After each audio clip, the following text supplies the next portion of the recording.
Seguimos entonces con integración 3. ¿Qué hemos visto hasta ahora? A ver si podemos hacer un repaso. Tenemos que hacer un simulador para que simule un proceso químico. Simular un proceso químico implicaba hacer el balance de masa y el balance de energía y comprender las dificultades, las limitaciones y los alcances de esta simulación. Cuando arrancamos con balance de masa, nosotros pensamos en establecer operaciones unitarias, describirlas matemáticamente, encontrar cuál es el sistema de ecuaciones que describe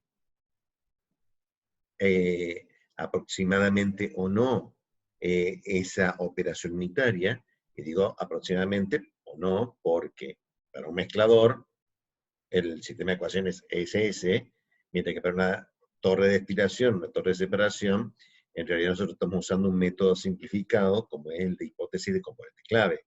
Vamos a ver en otra materia de que en realidad hay métodos más rigurosos para calcularlo, pero por lo menos para iniciar un balance de masa nos alcanza. La importancia de tener la descripción matemática de la operación unitaria es que me permite determinar los grados de libertad. Y nosotros establecemos los grados de libertad con un fundamento teórico que es la aproximación modular. Esto era, por la forma que nosotros estamos construyendo nuestro simulador, que es como lo hacen varios simuladores comerciales, no somos novedosos en esto, porque la hipótesis o el criterio de aproximación modular es del siglo pasado, era conocida toda la entrada, puedo encontrar cuáles son los valores de salida de mi operación unitaria. Agregamos el reciclo, agregamos de que en realidad hay una variable económica insoslayable en todo esto, una aproximación económica era a partir del potencial económico, que es todo lo que yo gasto en materia prima, más todo lo que yo gano por venta de productos, menos todo lo que yo pierdo por subproductos o residuos, y ya tengo una idea del balance de masa. Pero nosotros dijimos, muy bien, pero las variables independientes, en general, desde el punto de vista termodinámico de mi sistema, eran T, P y el número de moles. Y ustedes habrán resuelto muy bonito los números de moles, el balance de masa. Aunque debía haber dicho balance molar, pero queda feo. Pero era un balance molar lo que estábamos haciendo, porque estábamos a hacer balance de masa. Le agregamos la variable temperatura. Y cuando agregamos el concepto de variable temperatura, que es imprescindible, entonces el balance de masa se me transforma en un balance de energía. Bueno, en realidad no hemos hecho ni balance molar ni balance de energía. Hemos hecho un balance, o sea, hemos hecho un balance molar y no de masa, y hemos hecho un balance de entalpía y no de energía. Pero se llaman balance de masa y energía. ¿Eh? Hecha esta salvedad, el balance de energía, el balance de entalpía, requería conocer valores que hasta el momento habíamos ignorado, que era la fase en la que estaba, porque la entalpía se calcula de acuerdo a la fase, y cómo calcular, cómo alterar la temperatura de una corriente, y el que altera la temperatura de una corriente es, en general y en principio, una operación unitaria que me permite incorporar o quitar calor de esa corriente en lo que llamamos muy originalmente un intercambiador de calor. Entonces, tuvimos que elaborar todo un conjunto de algoritmos para poder saber a qué temperatura está la corriente y cuál es la condición de la fase de la corriente, en la cual trabajamos fundamentalmente con dos fases, la líquida y la gaseosa, y para poder saber cuál era el estado de la corriente, en alguno de sus 5 posibilidades: líquido enfriado, líquido saturado en su punto burbuja, mezcla de líquido vapor, vapor saturado en su condición de rocío, o vapor sobrecalentado. Tuvimos que elaborar algoritmos que me predigan cuál es el equilibrio de esa fase, en lo que llamamos calcular el flash de una fase para saber si está líquido o está vapor, o si es una mezcla de líquido-vapor. Los 2 puntos críticos eran las temperaturas punto burbuja y punto rocío en esa presión. Problema divertido sí lo hay, porque acá, entre nosotros, yo dije, es un problema de físico-química, lo cual es cierto. Pero el que sea I igual a K por X, y no me pregunten cuánto vale la constante de equilibrio líquido-vapor, porque ese es un problema de ustedes en su relación con el profesor de físico-química. Muy bonito teóricamente, pero hacerlo cuesta. O sea, cuesta en algoritmo, cuesta estabilizarlo. Físico-química me dice que siempre existe, pero en la práctica, para algunas corrientes, hace sufrir un poco. Le pasa a todos los simuladores. Es un problema complejo. Teóricamente simple, prácticamente un poco complejo. Eso nos permitió redondear lo que nosotros llamamos un balance de masa y energía, que es lo que hemos visto hasta el momento. Un ejemplo de esa situación fue este ejercicio. De todos los ejercicios que vimos, traigo este a colación, porque era lo suficientemente impactante hacia la vista para ver qué es lo que estaba pasando. Claro, dijimos nosotros, o sea, hay algunas cosas elementales. Las materias primas normalmente están en condición ambiental, o sea, existen, pero son raros. Las materias primas se tienen que almacenar a una temperatura distinta de la temperatura normal, 298 y una atmósfera, como valor promedio. Y el depósito que yo haga de productos a la salida, y es altamente probable que también yo lo lleve a un depósito que no lo tenga eternamente en un termotanque calefaccionado a 200 grados. Es altamente probable que yo intente almacenarlo a temperatura ambiente. Digo en general, hay casos particulares. Eso implicaba que entre esos 2 extremos, más el hecho de que las operaciones unitarias al medio, no sé por qué, pero el enunciado me decía que el reactor tenía que trabajar a, no sé, lo que se le ocurrió al reactor. Cosa que hasta el momento es así, y en otra materia más adelante veremos de dónde salen un poco esas condiciones. Las tenemos que asumir, por lo menos en esta etapa de integración 3, que ese reactor va a funcionar si está en esas condiciones de temperatura y presión. Entonces, tengo materias primas que están a temperaturas ambientales, productos a temperaturas ambientales, reactores que no están a temperaturas ambientales en general. Vamos, o sea, hay un montón de casos en que sí, pero el planteamiento general es que no. Las separaciones normalmente también están a otras temperaturas, que son las que se pueden lograr las separaciones, porque de hecho, varias separaciones, y particularmente la principal operación unitaria de separación, que es la destilación, separa en base a un flujo de calor. Eso significa que yo necesariamente debo agregar calor. Y si yo agrego calor, en algún otro momento probablemente también tenga que quitar calor. Entonces, vimos de este proceso que estos intercambiadores que teníamos que poner en cada corriente, algunos tenían que agregar calor, otros tenían que quitar calor. ¿Y cómo hacemos eso? Porque hasta el momento había una flecha, una energía que sale. estábamos planteando intercambiadores de calor de lo que llamamos un solo lado. O sea, el lado calefaccionante o el lado refrigerante, aunque sabemos perfectamente de que los intercambiadores de calor tienen normalmente dos lados, dos fluidos que no se mezclan. Un fluido que se calienta y un fluido que se enfría. Entonces, hay una primera gran clasificación de mi problema que es, hay corrientes que debo calentar, hay corrientes que debo enfriar.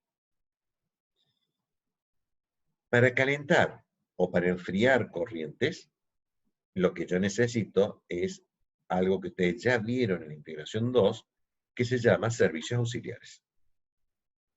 Los servicios auxiliares son justamente entre los varios que han visto en integración 2, los que a mí me interesa en este momento son aquellos que incorporan calor a los procesos químicos y aquellos servicios auxiliares que quitan calor de mi proceso químico. A grandes rasgos, si yo tuviera estos dos servicios auxiliares, un servicio auxiliar que me proporcione energía a mi proceso y un servicio auxiliar que me quite calor de mi proceso, entonces mi primera idea es todos aquellos intercambiadores que yo tengo que agregar calor, los conecto con el servicio auxiliar de calefacción y a partir de ese servicio auxiliar caliento la corriente y el problema resuelto. O sea que si yo había dicho, por ejemplo, y revisen después el enunciado, pero más o menos era así, acá tenía que aumentar la temperatura, agregaba calor, acá tenía que disminuir la temperatura, o aumentaba la temperatura, aumentaba la temperatura, agregaba calor, en este quito la temperatura, en este quito la temperatura, en este quito la temperatura, en este quito, en este agrego, y en este agregaba. Entonces, todos los que agrego calor, ¿está bien?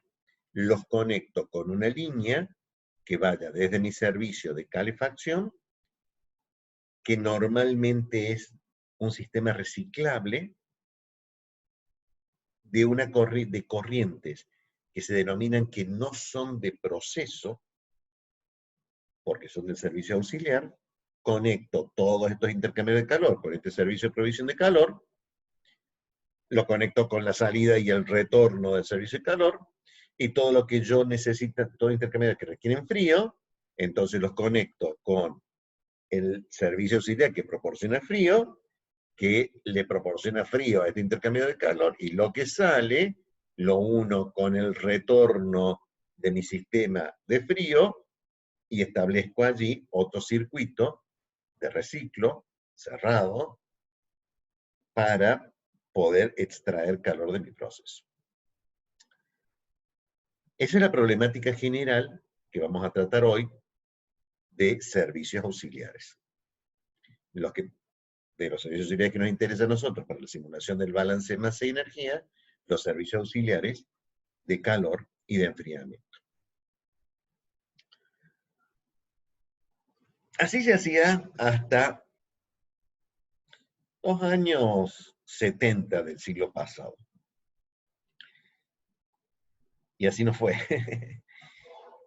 Más o menos por el año 78, algunos artículos publicados empezaron a tratar científicamente este tema porque la pregunta elemental es, usted analizó como ingeniero químico primero que si esta corriente del intercambiador E7 tenía que ser calentada, ¿está bien? Y esta tenía que ser enfriada a la salida del reactor. No usar para enfriar el reactor, aprovechar de enfriarlo, calentando la alimentación. No podríamos haber hecho eso. Y me ahorro energía. Ah, oh, qué interesante. El enorme desperdicio de energía que tiene dos fuertes implicancias. La primera, el costo económico. O sea, no es gratis calentar, no es gratis enfriar. Hay un natural incentivo a reducir esos dos consumos, que no son gratuitos. Y el segundo es ambiental.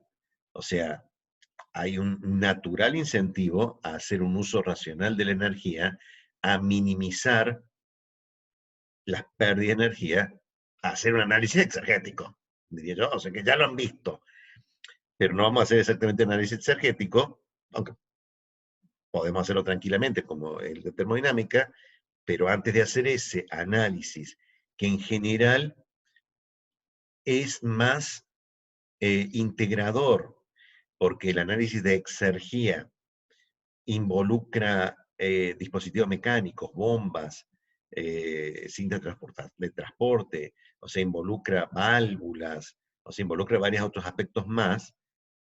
El que nos interesa ahora, el que impacta directo en los servicios auxiliares de calor y enfriamiento, es optimizar estos intercambiadores en un gran tema, que es el tema de hoy, que se denomina redes de intercambiadores. Lo que se encontró en el siglo pasado es que no es tan así como lo acabo de plantear. O sea, no es tan fácil decir que este intercambiador lo voy a conectar con este para calentar uno y enfriar otro. Porque porque yo tengo, ¿cuánto? 8 intercambiadores.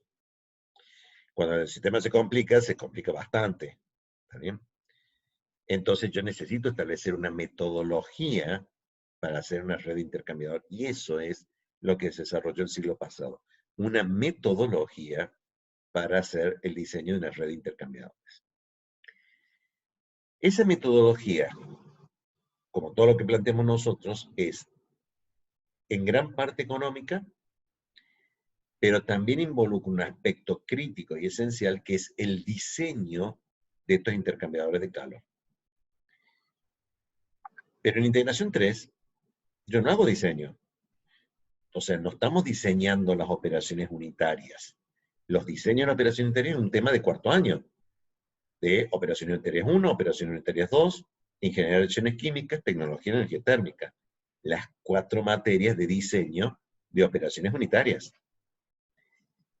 Entonces, de redes de intercambiador de calor, yo voy a hacer una brevísima introducción, que la necesito solamente acotada a el balance de masa y energía para poder cerrar el concepto de servicios auxiliares, ¿sí? Porque ustedes en tecnología y energía térmica van a ver y se van a divertir con todas las problemáticas requeridas para diseño de redes de intercambio de calor, que es un tema extremadamente importante para optimización de la energía.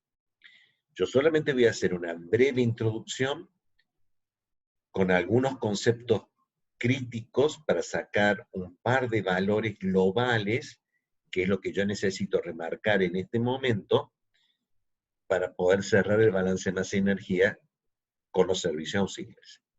Entonces, doy un ejemplo. He subido una bibliografía básica que está hecho por justamente parte de los autores que el siglo pasado desarrollaron esta metodología, que es un libro como de 400 páginas, de las cuales yo lo que voy a plantear es 3 páginas, o sea, 3, 4 páginas. El resto del libro es un problema de tecnología y energía térmica. O sea que yo no voy a cerrar todo el tema de redes intercambiadoras de calor. Es muy importante el tema, pero lo van a ver en otra materia.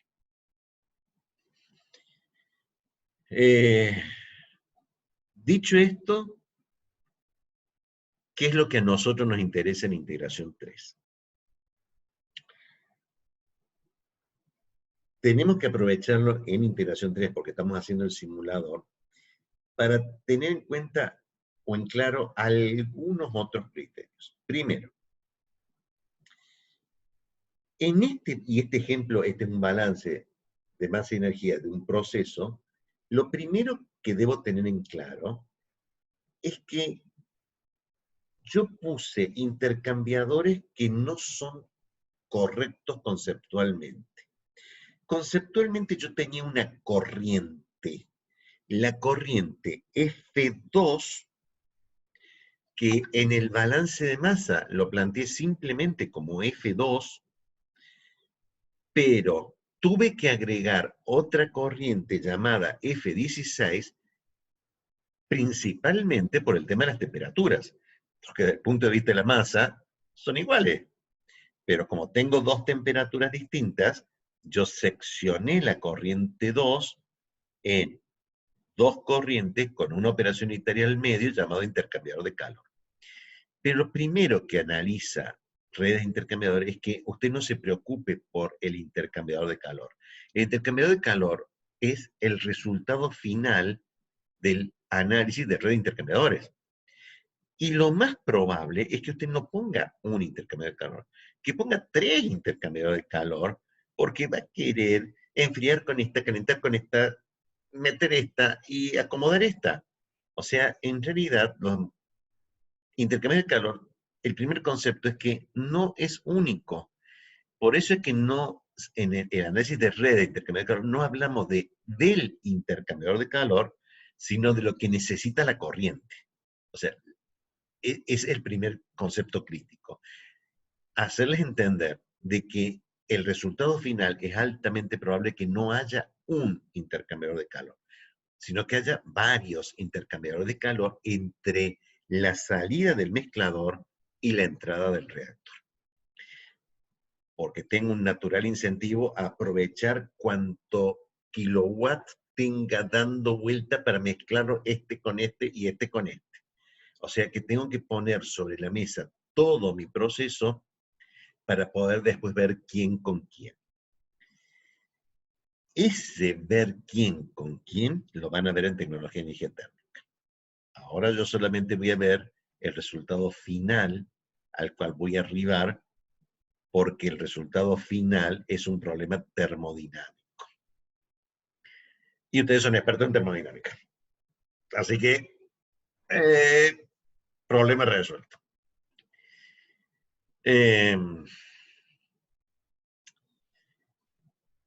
¿Cómo lo vamos a analizar?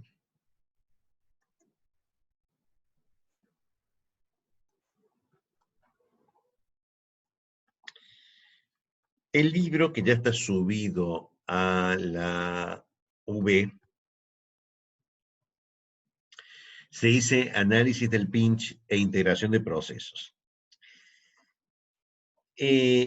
Lamentablemente, en este tema resulta muy notorio la debilidad del idioma español. Esto es, los libros en español que tratan este tema de redes de intercambiador y redes de intercambiador de calor, traducen pinch por pinzamiento, ¿sí? Pero no es exactamente el concepto de un pinch. Un pinch es, para todo ingeniero químico, un pinch. Sea eso lo que sea. Y no tenemos mucha forma de nombrarlo distinto. O sea, por eso es que yo estoy alterando un poco este principio de iteración 3, en el sentido de decir que voy a tener que usar el libro en inglés porque la versión en español son inentendibles. O sea, es al revés de todo. O sea, si yo trato de entender un libro en español de esto, no entiendo ni medio, porque el punto de cizalladura o pinzamiento me lleva 10 minutos a entender que todo lo que quería decir es que se había producido un pinch. O sea, es tan bonito pinch que queda un pinch. Es un libro muy completo, y repito que vamos a ver muy poco de él, pero es la principal guía para el análisis de redes de intercambiador de calor. Es una segunda edición del año 2007. ¿Sí? O sea, es razonablemente nueva, pero no es del siglo pasado.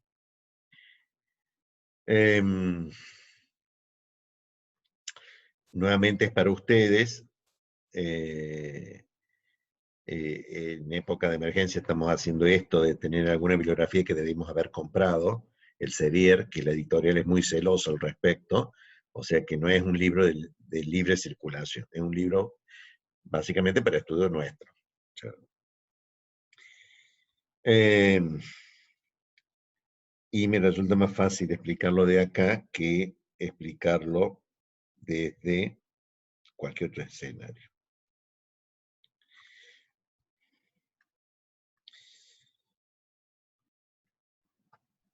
El ejemplo que daba recién en el proceso hablaba justamente de este problema.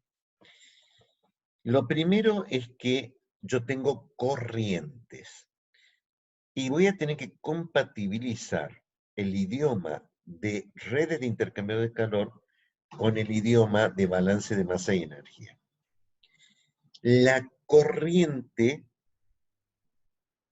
acá la establece básicamente como aquella en la cual no cambia la composición. ¿Qué quiso decir con eso? Que yo no puedo considerar corriente desde que entra a 20 grados hasta que sale al 50, porque la composición de la corriente de 20 grados, esta, no es la misma composición que esta, porque hubo un reactor en medio, o hubo una columna de estiración, o hubo una destilación flash. O sea, cualquier cosa que me alterase la composición, en principio deja de ser corriente. ¿Está bien?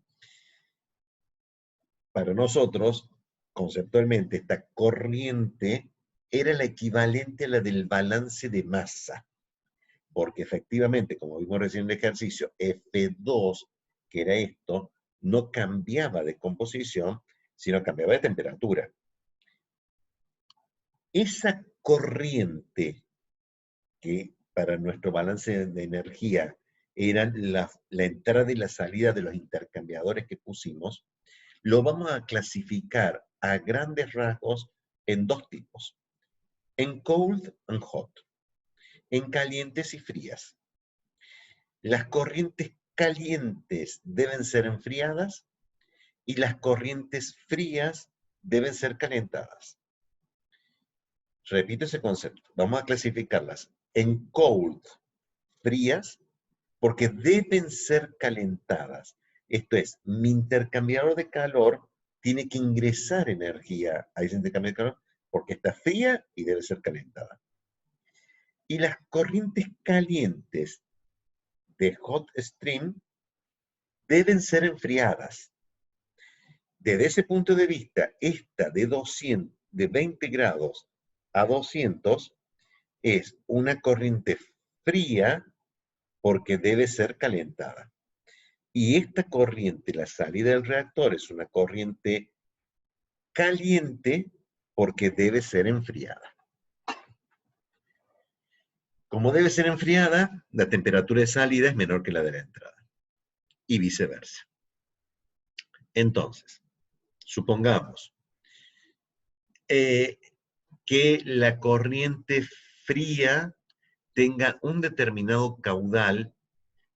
El libro lo plantea todo en masa. La diferencia que tengo con lo que plantea el libro en este punto es que nosotros tenemos el cuadro resumen del balance de masa en moles. Entonces, hacerlo en masa o en moles es indistinto porque la composición no cambia. ¿Está bien? O sea, me afectan un par de unidades, pero no es el problema. Esa corriente tiene un CP, ¿está bien? Que nosotros hemos hecho un gran esfuerzo por hacerlo termodinámicamente correcto, ¿está bien?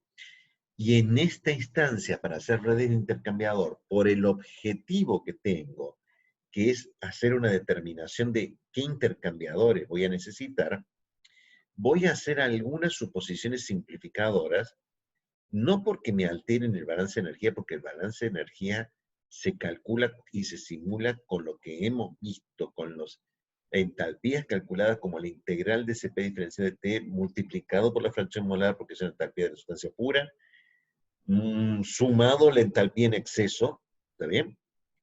Acá, a grandes rasgos, voy a hacer varias suposiciones simplificadoras con respecto a la termodinámica, y una de ellas es que el Cp es constante.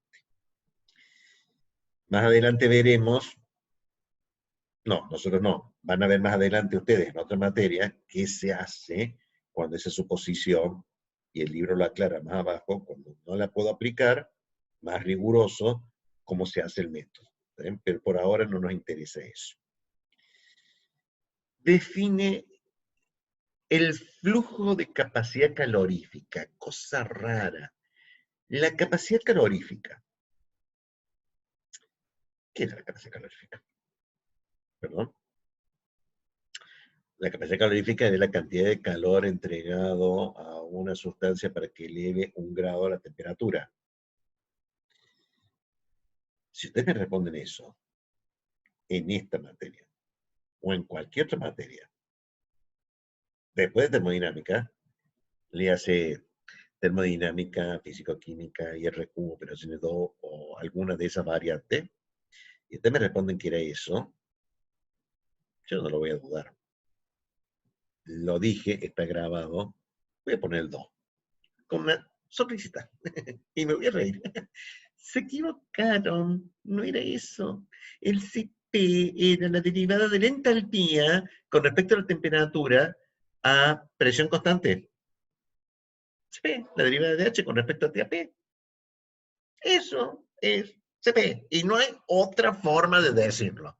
Todo lo demás son consecuencias. Así que no me vengan con un replanteamiento que el libro dijo, porque en esto ustedes saben que hay 25 bibliotecas, de las cuales yo tomo el 1% de biblioteca, que es obviamente el correcto y no necesariamente el mío, aunque yo adopto ese criterio, pero los que yo más le creo, que más fe tienen en las leyes de la termodinámica, establecen claramente que el Cp es la derivada de la entalpía con respecto a temperatura, presión constante.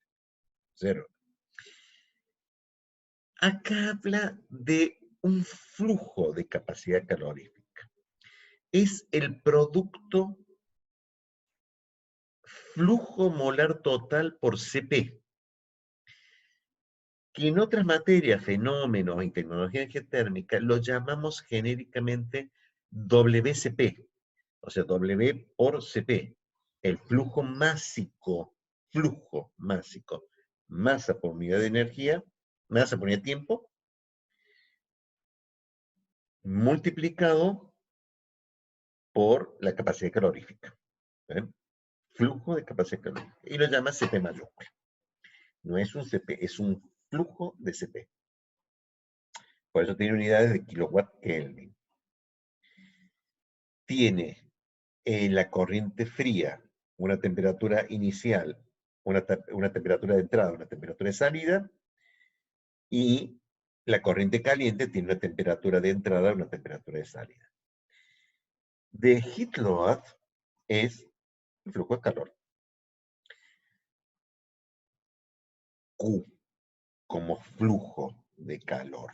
¿Está bien? O sea, acá la llama H y nosotros la llamamos normalmente en todo el balance de energía como Q. En energía por unidad de tiempo. ¿Está bien? Por eso es que la unidad que acá plantea es kilowatt. Energía por unidad de tiempo. Ese es el resultado de lo que nosotros habíamos visto en el balance de energía como calor que entra o calor que sale de ese intercambiador. ¿Está bien? El flujo de calor neto que yo tengo que darle o quitarle a la corriente para que vaya de esa temperatura a de la temperatura de entrada a la temperatura de salida. Entonces, la idea inicial que teníamos era, bueno, perfecto, yo uso un intercambiador de calor para intercambiar calor con la corriente caliente, con la corriente fría que yo debo calentar, y lo debo calentar en un heater, con la corriente caliente que debo enfriar, y uso esto para intercambiar calor. Como acá me había dicho que estos flujos de calor, para poder llevar de esta temperatura a estas dos, era en ambos casos 180 y más 180, entonces acá estaba usando, ¿qué convención de signos está usando acá? Nosotros estamos usando calor que entra, trabajo que sale positivo. ¿Está bien? Entonces, acá el calor que entra a la corriente, calor que entra, trabajo que sale. ¿Está bien? Entonces, acá está diciendo que esta carga es negativa, ¿está bien?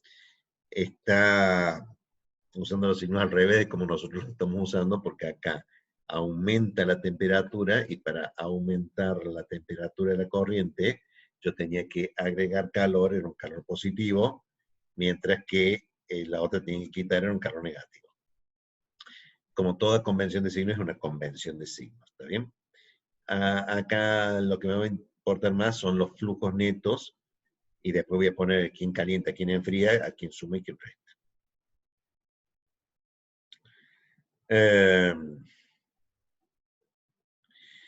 Entonces, si nosotros pudiéramos hacer esto, ¿está bien? Estaría todo bárbaro, porque el balance de primera ley me diría que el flujo de calor que sale de una corriente lo toma la otra. El problema es que existe una segunda ley de la termodinámica. Esa segunda ley de la termodinámica me complica todo, porque ¿qué pasó? Yo tenía que calentar hasta 200 grados para que entre el reactor. Entonces iba a usar la salida del reactor para calentarlo. Pero la salida del reactor es a 150. ¿Cómo hago con 150 grados centígrados para transferir calor y llegar a 200?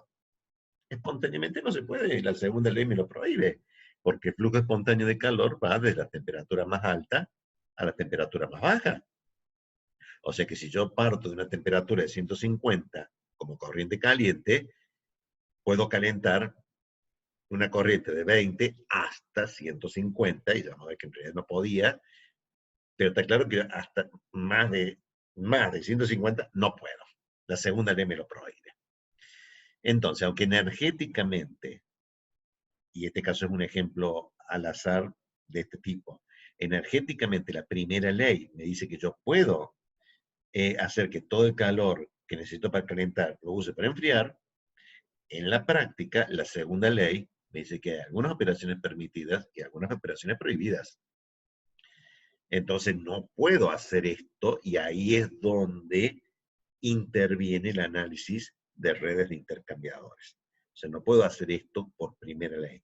Tengo que tener en cuenta la segunda ley. ¿Está bien? Entonces, está acá. Acá tengo la 22ª definición de la segunda ley de la termodinámica, que espero que hayan escuchado hablar de esa ley. ¿Está bien? Usted no puede calentar una pava con hielo. Sí, este es otro enunciado que es distinto al de Carateori, o el de Planck, o el de Kelvin. Este es el de los autores estos, porque es la primera vez que yo escucho esta definición de la segunda ley, lo cual es totalmente cierta. No puedo hervir agua en una pava con hielo. ¿Eh? Entonces,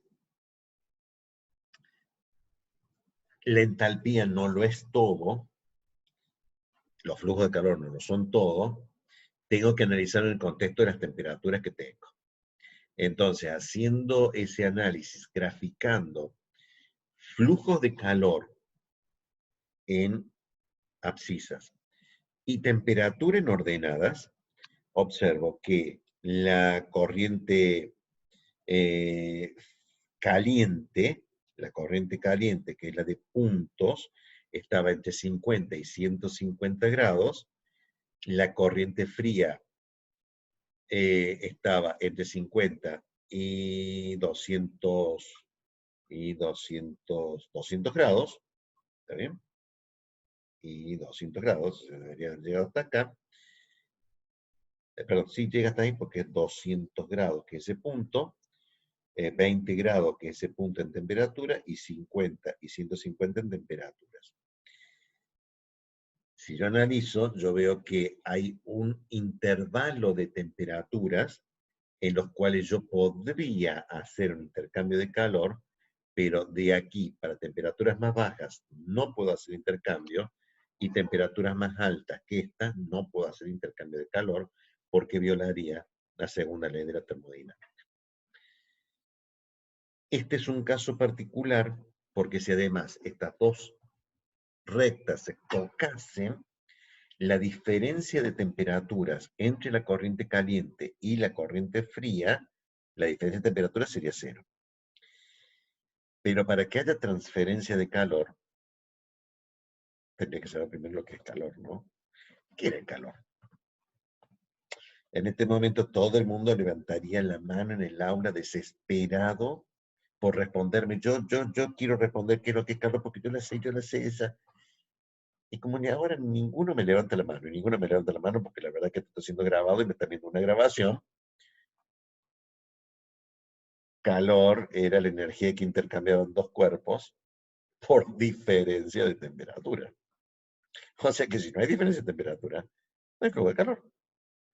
Entonces, cuando las dos temperaturas de la corriente fría y caliente se igualan, cesa el flujo de calor, y si cesa el flujo de calor, esto no intercambia ni cerca de ni una miserable microjoule ni una microcaloría de intercambio de calor porque no intercambia. Entonces,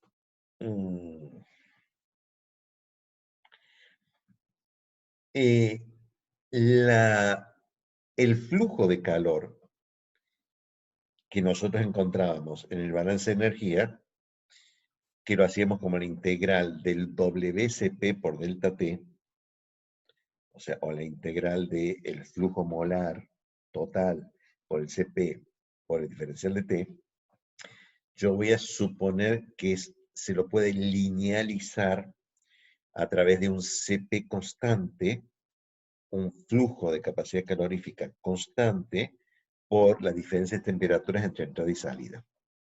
Esto es una suposición simplificadora que lo vamos a ver cómo calcular porque es a los fines solamente de analizar la red, pero no hacer el cálculo fino final.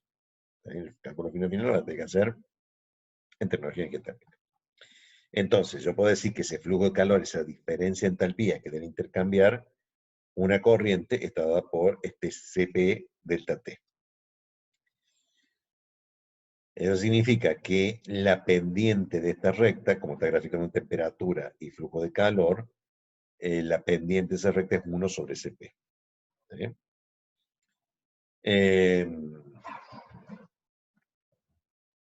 Bien. Como no se podían tocar estas dos curvas, yo tengo que desplazarlas para poder lograr una diferencia de temperaturas que es crítica, llamada la mínima diferencia de temperatura que tiene que haber entre la corriente fría y la corriente caliente. Todo el libro explica, más adelante, que esa elección de esa diferencia de temperaturas tiene enormes implicancias económicas. Pero también dice que hay que fijarla. O sea,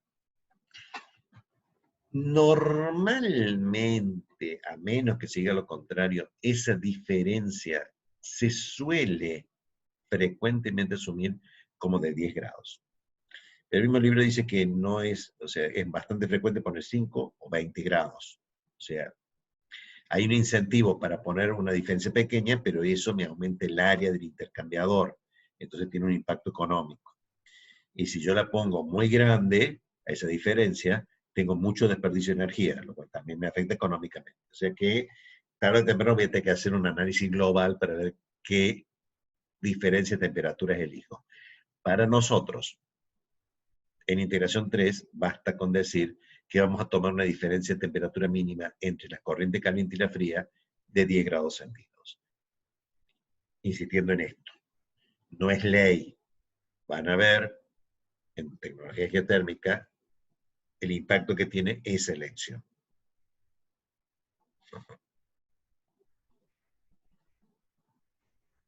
Esto tampoco tiene traducción, de composite curves. No es exactamente curvas compuestas. O sea, es composite curves. No tengo mucha forma de decirlo. Recién estábamos luchando con solamente dos corrientes. Pero, como yo demostré ampliamente, mis procesos no tienen solamente dos corrientes, acá tengo como 2 millones de corrientes, o sea, esta sería una corriente, la 15, la 14, esas dos para redes de intercambiadores consiste en una corriente, acá estaría la otra corriente, o sea, acá las corrientes para redes equivale a intercambiadores que pusimos en este balance de energía. O sea, entonces yo acá veo 1, 2, 3, 4, 5, 6, 7, 8, 9, 10 corrientes, 10 intercambiadores de calor. ¿Qué pasa cuando entonces ya no son dos, como vi recién, que no se complica un poco el panorama? Debería graficar esas mismas rectas que vimos nosotros, los intervalos de temperatura y los flujos de calor que se lleva cada corriente, ¿está bien? En ese intercambiador que había puesto en el balance de energía, debería graficar cada uno de esas corrientes entre qué intervalos de temperatura está. Y acá lo que observaría es que en el intervalo de temperaturas T1, T2, solamente hay una corriente que está en ese intervalo, que es esta. Y en el intervalo 4 y 5 hay una sola corriente, que es esta. Pero entre T2 y T4, en este intervalo T2, T3, yo tengo 1, 2, 3 corrientes, y en el intervalo T3, T4 tengo solamente las corrientes A y C. O sea que el análisis comienza dividiendo todo el rango de temperaturas en estos segmentos de temperatura en donde hay o no hay solapamiento de temperaturas entre corrientes. La idea global es tomar todas las corrientes calientes, ¿está bien?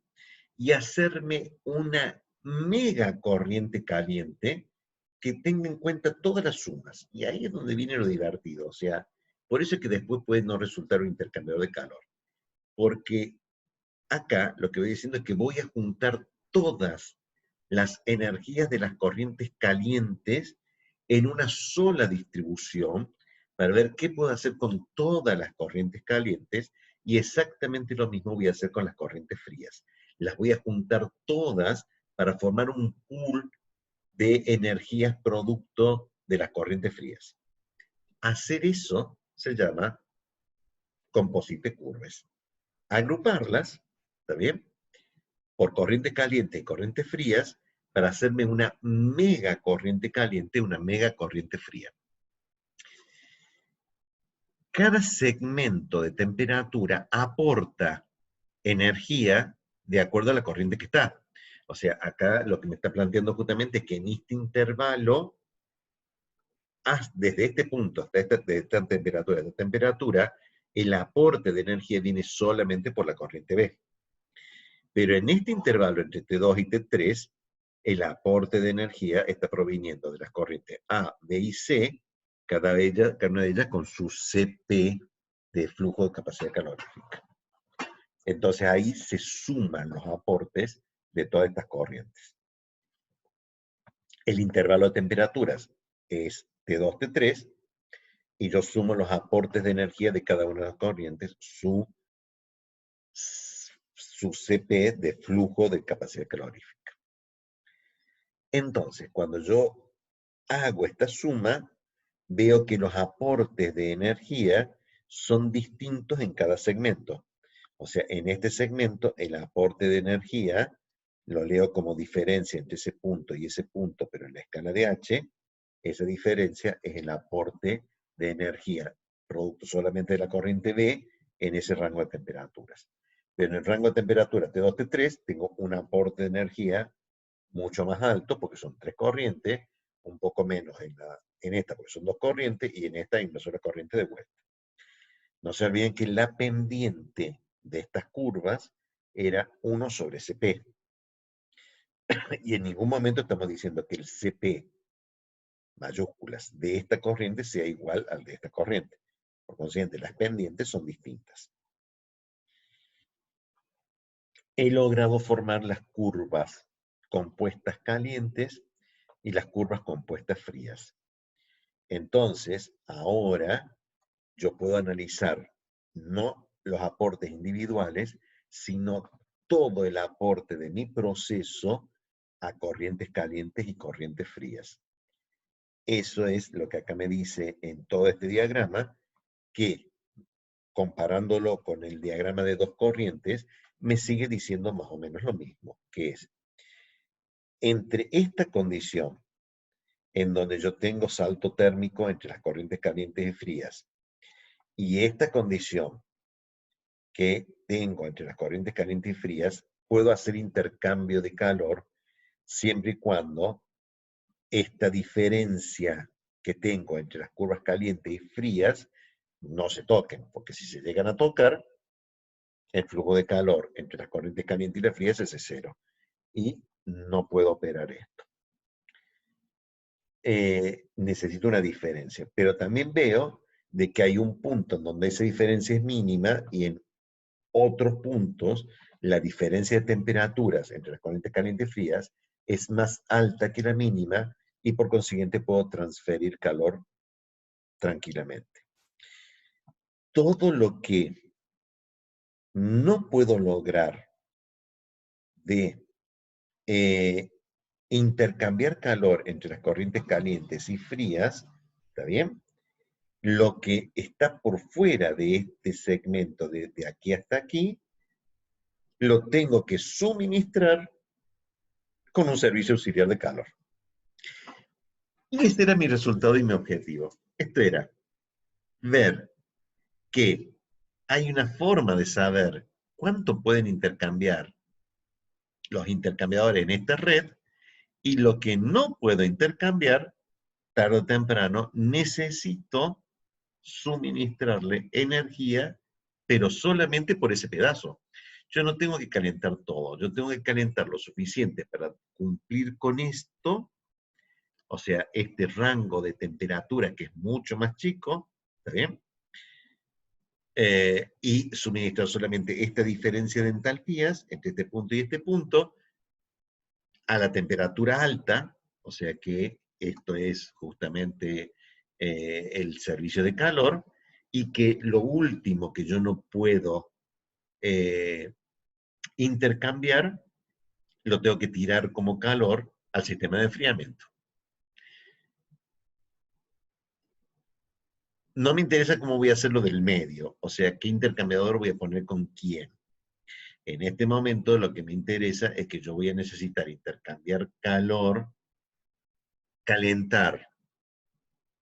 El libro dice también que no necesariamente tiene que ser el de más alta temperatura, pero voy a tomar eso como criterio, el de temperatura más alta, que yo no pueda lograr esto, que es en este segmento, o sea, desde allí, de 120 hasta 125, este último tramito, yo tengo que producir calor, o sea, tengo que incorporar calor allí por 20 kilowatts en ese rango de temperaturas con mi servicio auxiliar de calor.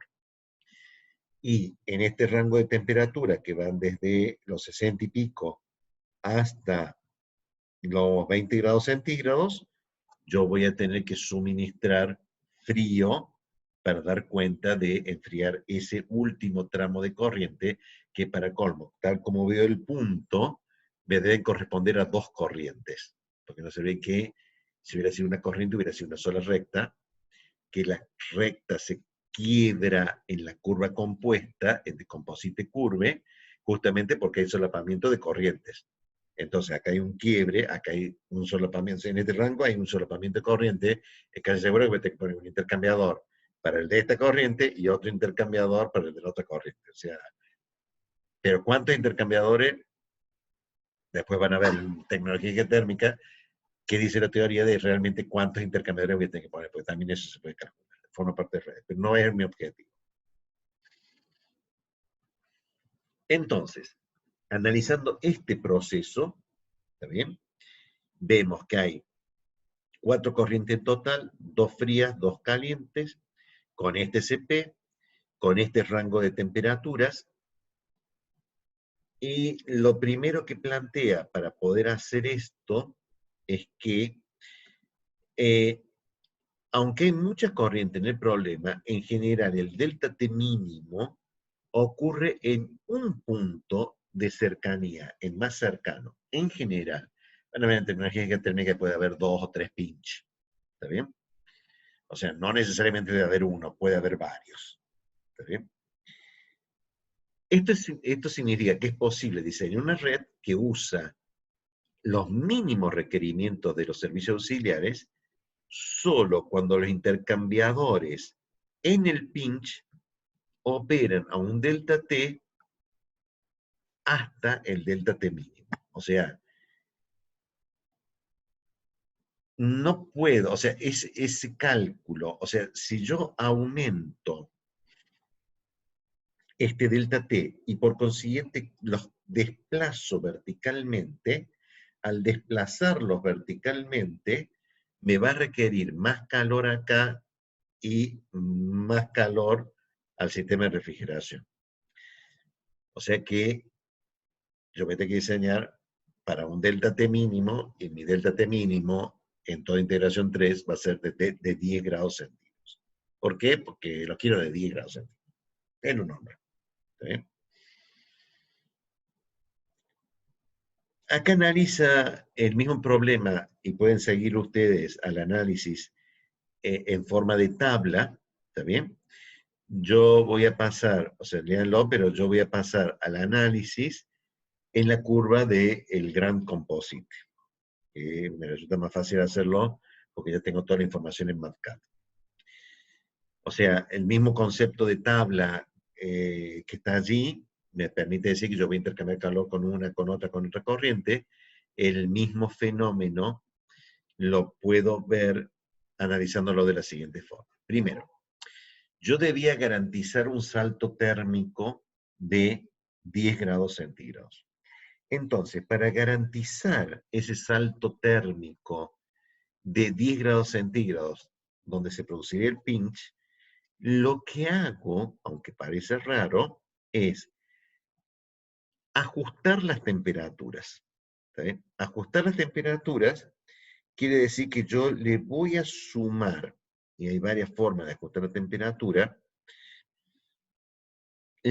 a las corrientes, yo podría, hay tres posibilidades, ¿está bien?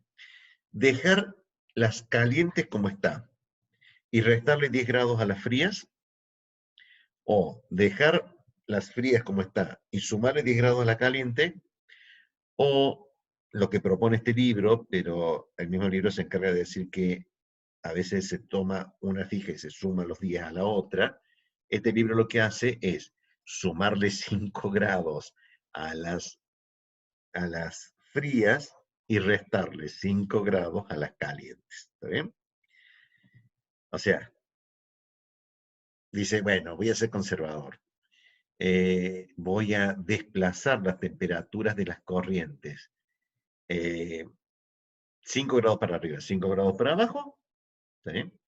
En cuyo caso la diferencia que se produce entre las dos corrientes, como yo ya desplacé las temperaturas de las dos curvas compuestas, cuando esas dos curvas se toquen, la diferencia va a ser de 10 grados. ¿Por qué?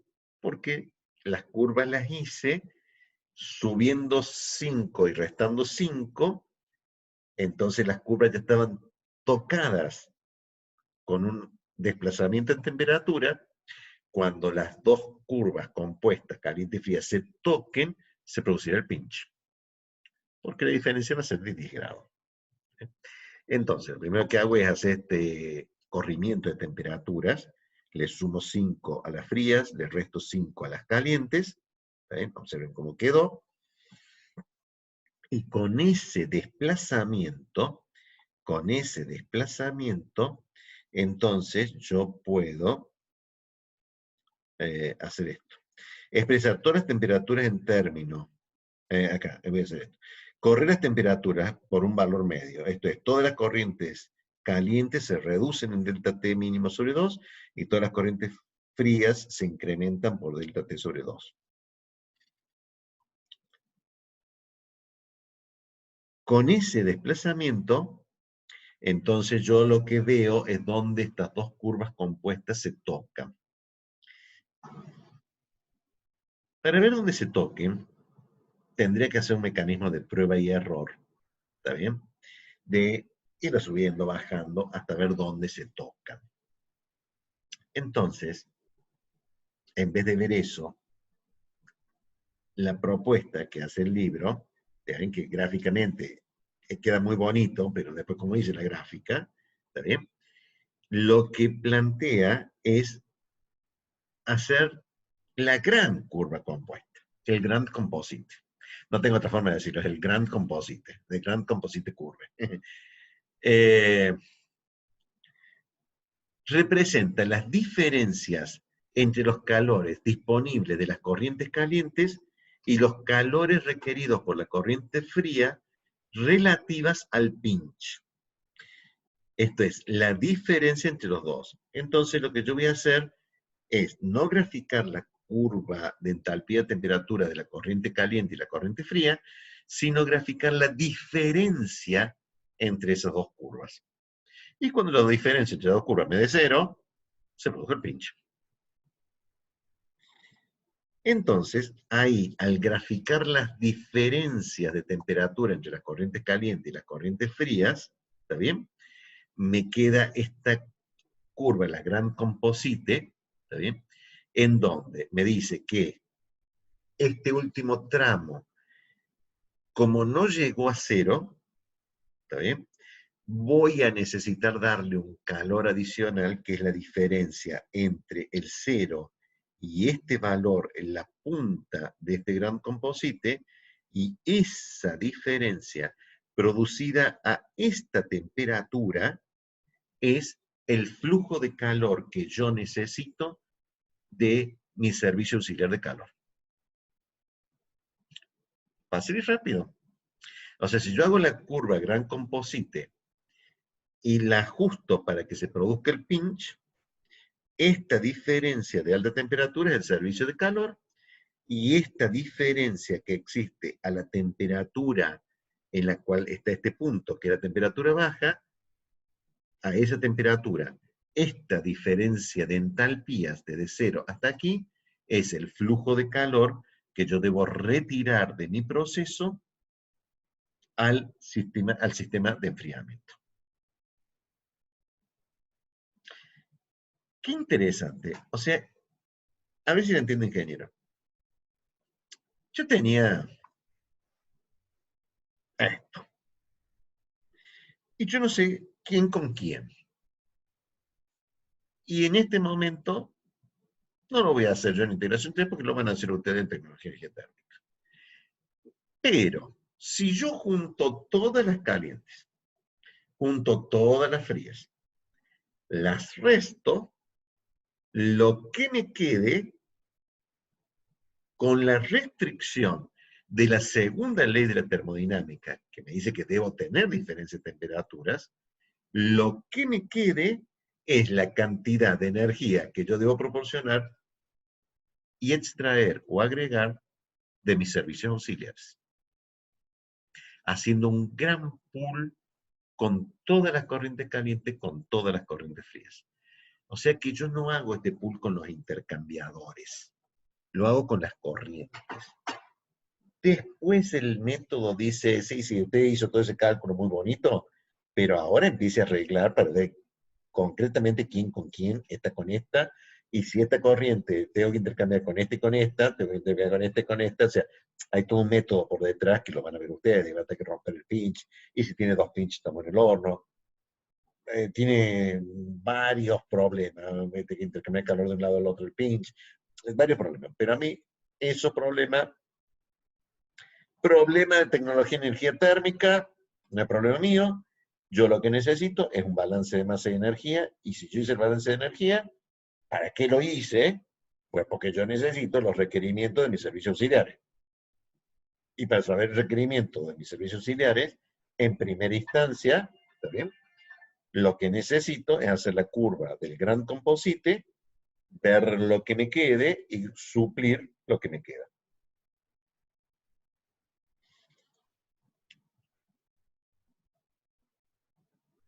Creo haberlo entendido, ingeniero. Su explicación está muy clara. ¿Cómo sé que no van a decir eso? Pero, baje a la tierra, ¿qué tengo que hacer? ¿Qué tengo que hacer? ¿Está bien? Dígame claramente y concretamente, ¿qué hago? Bueno, no sé. Es un problema del ingeniero Castaño. No, vamos a ver. Voy a reproducir esta curva, el gran composite, con MATCAD para entender esta y a partir de allí sí, a partir de un ejemplo, vamos a aplicarlo a casos concretos en el práctico. ¿Está bien? Pero vamos a tratar de reproducir esto y ajustarnos a los dos lenguajes, al del libro que lo plantea medio a mano y nosotros que tenemos toda la información de MATCAD, así que ver cómo la planteamos.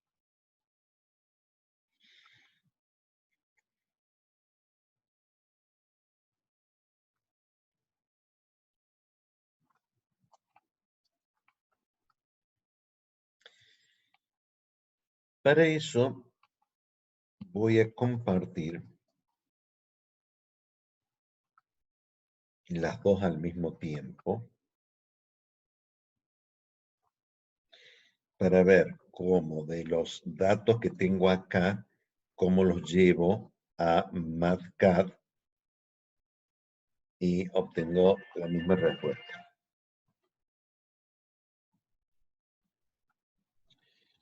Bien.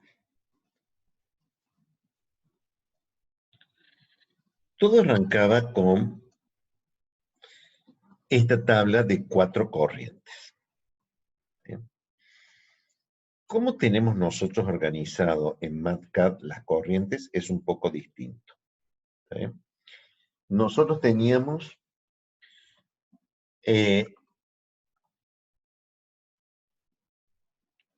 separadas por el problema de la temperatura, teníamos separadas las corrientes. Acá le he dado nombres genéricos como nosotros veníamos dándolo en la guía de trabajos prácticos, en donde teníamos una corriente de entrada, una corriente de salida. Entonces, la S es entrada, la T es salida. El libro lo plantea esos términos y por eso es que voy a seguir la misma simbología del libro, por más que parezca entrada salida. Entonces, supongamos que tenía una corriente F1 que entraba a un intercambiador de calor y salía de este intercambiador de calor como F2. Entonces, eso yo estoy llamando temperatura de entrada, corriente de entrada y corriente de salida. O sea que por fila yo tengo una corriente que en mi cuadro resumen de balance de masa y energía, yo llamé F1 y F2, pero para el libro es una corriente. O sea, es una corriente que tengo que caracterizarla si es fría porque debe calentarse, y eso yo lo saco porque la temperatura de salida es mayor que la de entrada, o es una corriente caliente porque debe enfriarse porque la temperatura de salida es menor que la de entrada. Entonces, acá yo tenía 4 corrientes, en el balance de masa yo tenía 8 corrientes, ¿está bien? Para compatibilizar los dos, yo he separado las corrientes que entran, los nombres de las corrientes que entran, con los nombres de las corrientes que salen, las individualicé, y eso no lo puedo automatizar, lo tengo que escribir, porque es por inspección de el balance masa. ¿Por qué? Porque el ejemplo que tengo acá es muy claro también. Aquí llamé F16 y F2. No lo llamé F1 y F2. Entonces yo acá en marcador hubiera escrito F16 y F2. ¿Sí? Como yo estoy reproduciendo el ejemplo del libro, yo lo llamé arbitrariamente 1, 2, 3, 4, 5, 6, 7, 8 para compatibilizar la idea de una corriente caliente o fría de, del libro. Entonces, señalo en otro vector las temperaturas de entrada y temperatura de salida, justamente correspondiente a las temperaturas de entrada y salida que yo señalé aquí, como que eran entrada y salida de la corriente. O sea, entra a esta temperatura y sale a esta. Lo que en otro ejercicio era la temperatura de F16 y la temperatura de F2. Agrego un vector, porque en algún lado tengo que decir cuál es la corriente caliente y cuál es la corriente fría. Entonces, siguiendo nuestra ya tradicional política de identificación, me creo otro vector de 4×1, en donde dependiendo del signo que tenga esta matriz, la voy a caracterizar como frías o calientes. O sea, yo a todas las frías le pongo 1, todas las calientes les pongo -1. Entonces, yo ya estoy indicando quién es caliente, quién es fría con este vector tipo. El libro daba el valor de Cp. Y yo no tengo el valor de Cp en el cuadro resumen de balance de masa y energía. Lo que yo tengo son las entalpías. Las entalpías de las entradas y las entalpías de las salidas. ¿Bien? De la misma forma que yo me hice estos dos vectores de corrientes que entran y salen para que por fila sea una corriente, y le agregué las temperaturas, voy a agregar las entalpías que obtuve del balance de masa y energía. O sea, el balance de masa y energía me dijo que la corriente F1 tenía una entalpía dada y la corriente F2, la salida, o sea, de esa corriente, tiene una entalpía determinada. Tengo que transcribir el resultado de mi cuadro resumen de balance de masa y energía. Las unidades que tenga, acá reproduzco el ejercicio y por eso lo voy a hacer todo con grado centígrado, que en esta operación que me interesa delta T es lo mismo que Kelvin, y acá lo está haciendo en kilowatt y tengo que ver en qué hicieron el cuadro resumen de balance de masa y energía de ustedes, en qué unidad lo hicieron. Como yo tengo en el cuadro resumen entalpías de las corrientes, entonces yo no voy a trabajar, como dice el libro, que me da el Cp como dato. Por las características de mi balance de masa y energía, yo voy a obtener el Cp de la corriente. ¿Está bien? Y el Cp de la corriente es simplemente la diferencia de entalpías entre salidas y entradas dividido la diferencia de temperaturas entre salida y entrada. Como yo acabo de todos estos vectores, este se calcula muy simplemente. Estoy linealizando los cálculos de entalpía de estas corrientes, ¿ven? Porque entonces las cálculos de entalpía van a ser que H, o el flujo de calor, lo que ustedes quieren ver, en realidad sería el mejor flujo de calor, dicho mejor, es Cp mayúscula por delta T. ¿Está bien? Nada de la integral, de la suma, del producto, del exceso, nada. O sea, el Cp calculado simplemente con los valores extremos de entalpías que los obtuve del cuadro resumen del balance de masa y energía. Fijo la temperatura, el salto térmico, la diferencia de temperatura entre la corriente fría y caliente, la fijo arbitrariamente y lo dejo indicado. Hago el corrimiento de temperaturas. ¿Cómo hago el corrimiento de temperaturas? Pues, como decía en el libro, a las corrientes frías le sumo T mínima sobre 2 y a las corrientes calientes le resto delta T mínima sobre 2. ¿Cómo hago eso? Pues simplemente tomando las temperaturas de entradas iniciales de las corrientes, sumándole el producto del vector tipo por delta T sobre 2, porque tipo tiene el más 1 y el menos 1, o sea que solo va a sumar y restar. ¿Sí?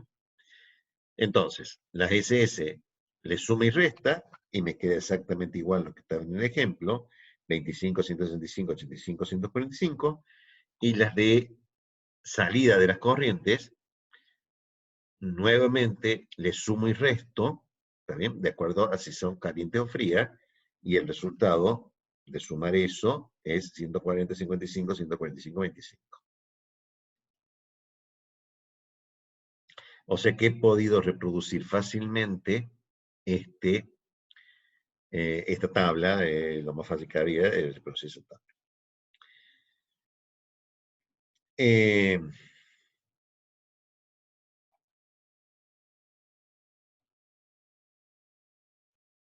Se me corrió esto.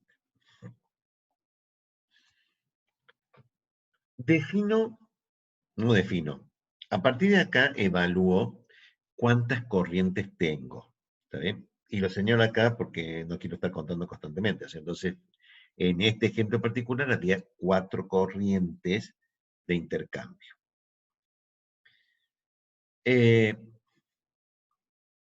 Lo más complejo de este problema es sacar estos intervalos de temperatura. O sea, ¿en qué intervalos de temperatura se producen estas sumas de los aportes de las corrientes calientes y las frías? Lo que hacen los simuladores y lo que va a hacer nuestro simulador es no calcularlo, no encontrar esas temperaturas, sino fijemos un intervalo de temperatura fijo desde la más baja a la más alta, o sea, desde la temperatura más alta a la más baja, dividámoslo en tantas partecitas como yo quiera.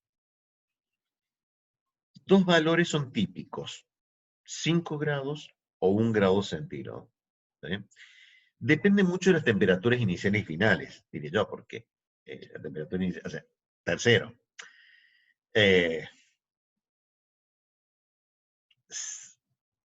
usted debe haber redondeado, ingeniero, entonces la temperatura inicial y final, la más alta y la más baja, porque a mí el cuadro resumen de balance de energía me decía que la temperatura más baja era 25,35, 21, 33, 774 grados centígrados. Con lo cual, si ustedes me hubieran puesto eso, también te habría dicho que me hubiera reído, porque no hay forma de medir esa temperatura. Así que van a tener que redondear algún valor, porque esto sigue siendo aproximado, a ver, más o menos 0,5 grados centígrados. No le afecta en nada este problema. Podríamos haber tomado, por el ejemplo que hay, eran todos múltiplos de 5, podría haber tomado 5 como intervalo. Opto por el clásico de cada grado centígrado y ver en cada grado centígrado qué curvas me aportan y sumarlas. Eso hace que yo estrictamente no necesite estos intervalos de temperatura como lo hace a mano el libro, sino que yo lo quiero automatizar. Entonces, entre la temperatura más alta y la temperatura más baja, ¿está bien? Que yo ya la había fijado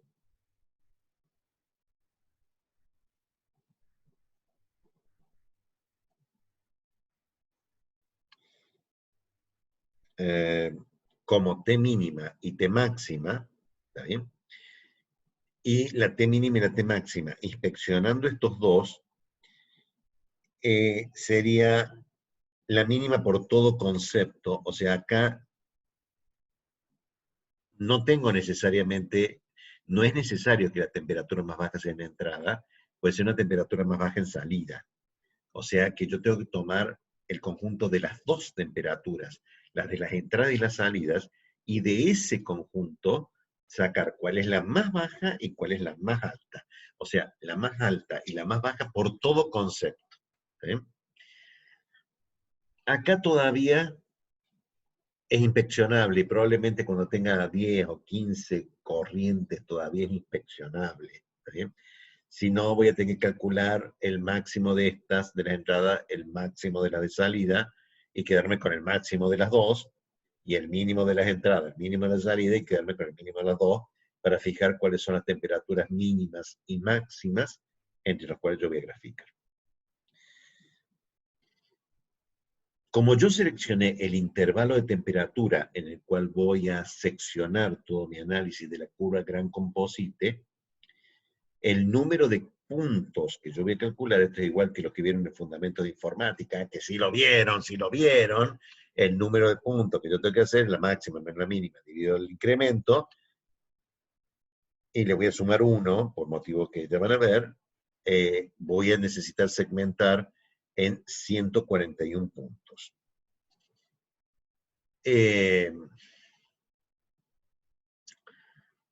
Esto proviene de un clásico problema que llamamos nosotros en diferencias, que también lo vieron con el método de Euler, de la solución de ecuaciones diferenciales.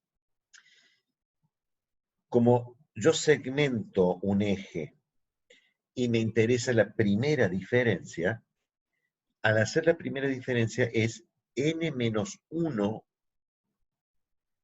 valores de diferencia. Porque tarde o temprano yo hago el 2 menos el 1, el 3 menos el 2, el 4 menos el 3, y así hasta llegar al 100 menos el 99. Pero cuando yo hago el 100 menos 99 es un punto, o sea que si yo dividí mi intervalo en 100 partes, mis primeras diferencias tienen un valor menos. Voy a tener 99 valores. Entonces acá simplemente con esa filosofía lo que hago es agregarle 1 a el número total de datos de la diferencia de temperatura entre la mínima y la máxima, dividido el salto térmico de la gráfica. Con lo cual, yo ahora tengo las temperaturas, el vector temperaturas de cada uno de estos intervalos. Empezando por la temperatura más baja, sumándole esta diferencia de temperatura entre la máxima y la mínima dividido n-1 por el valor de i-1, o sea que cuando i es 1, 1 menos 1, 0, todo este 0 de este mínimo. Cuando i es n, entonces este es n menos 1, dividido n menos 1 es 1, t mínimo más t máximo menos t mínimo es igual a t máximo. O sea que esto cumple que para cuando i varía de 1 hasta n, me da un vector temperatura que va desde la mínima a la máxima. Y acá viene una simple fórmula que la tengo que explicar para poder armar el gran composite. ¿Sí? Este algoritmo es muy simple de programar.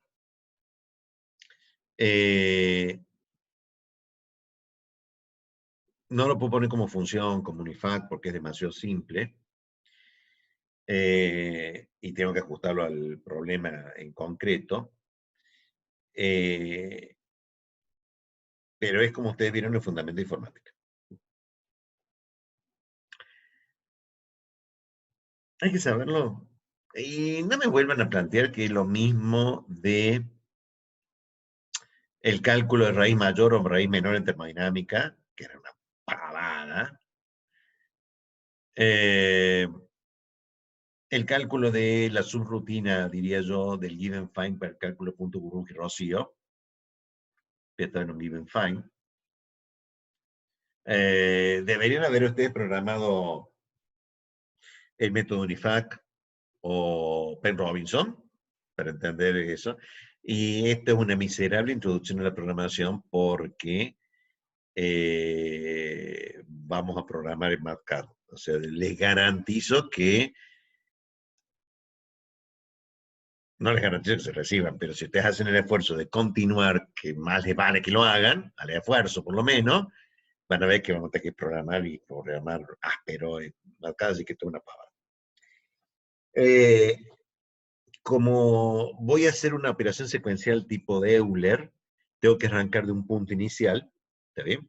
Entonces fijo los dos valores iniciales, al vector temperatura TI, lo cargo el primer elemento con el primer elemento de este vector T, con el valor de temperatura mínima, y cargo un vector H con un valor inicial que yo se lo voy a pasar como parámetro acá dentro de la función. Para i igual a 1 hasta n menos 1. ¿Y por qué n menos 1? Porque la rutina abajo usa la i más 1. O sea que cuando i sea igual a n menos 1, esta h es n menos 1 más 1, es hn. Por eso es que Lo primero que yo hago es acumular en el siguiente elemento del vector el, el valor de h de mi intervalo anterior. ¿Sí?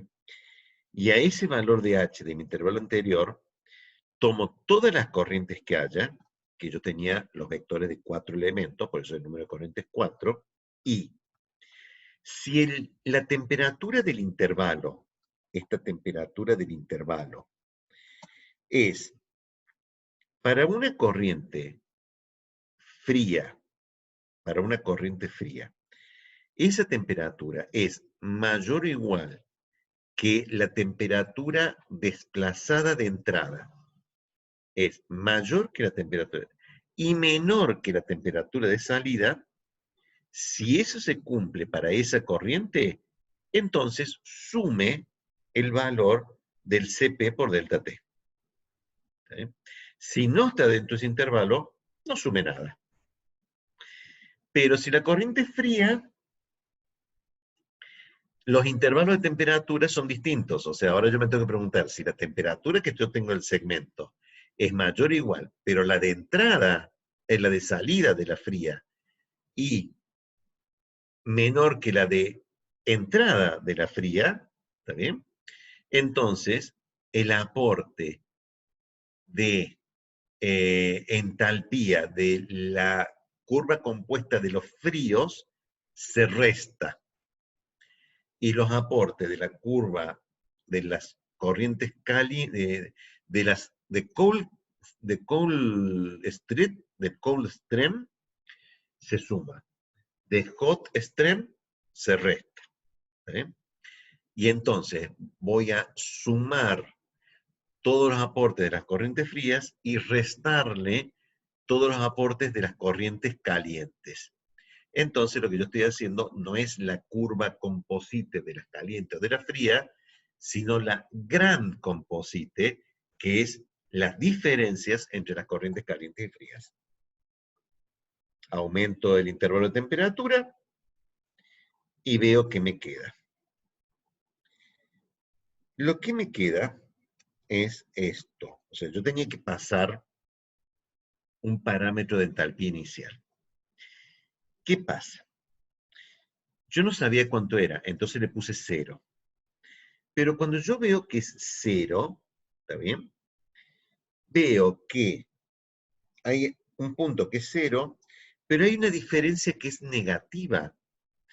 Y si la diferencia es negativa, tal como la estoy haciendo, lo que estoy diciendo es que las corrientes calientes que deben ser enfriadas están a una temperatura más baja que la de caliente que debe enfriarla, lo cual viola el segundo principio de termodinámica.